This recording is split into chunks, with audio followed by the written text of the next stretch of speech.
नमस्कार, माझे नाव साईराज सुजित बनगर, इयत्ता 4थी. अध्यक्ष महोदय, पूज्य गुरुजन वर्ग आणि येथे जमलेल्या माझ्या बालमित्रांनो, सर्वांना माझा नमस्कार. मी आज तुम्हाला 15 ऑगस्टबद्दल माझे मनोगत व्यक्त करणार आहे. ते तुम्ही शांतपणे ऐकून घ्यावे अशी माझी नम्र विनंती. सुरुवातीला मला म्हणावेच वाटते की नन्ना मुन्ना राई हूँ, देश का सिपाही हूँ, बोलो मेरे संग जय हिंद जय हिंद. 15 ऑगस्ट 1947 रोजी आपला भारत देश इंग्रजांच्या गुलामगिरीतून मुक्त झाला. हा दिवस आपण देशभर स्वातंत्र्य दिन म्हणून साजरा करतो.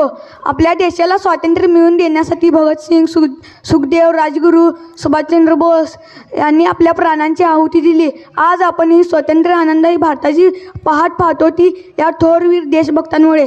या थोरवीर देशभक्तांना माझे कोटी कोटी प्रणाम. तिरंग्यातील 3 रंग म्हणजे केशरी त्यागाचे प्रतीक, पांढरा शांततेचे प्रतीक, हिरवा समृद्धीचे प्रतीक मानला जातो. शेवटी मला एवढेच म्हणावेसे वाटते की जन्म घेतला या देशात,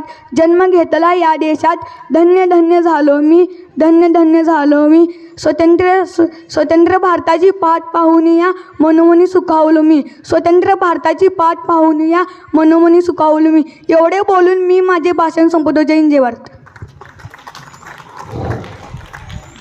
थँक्यू.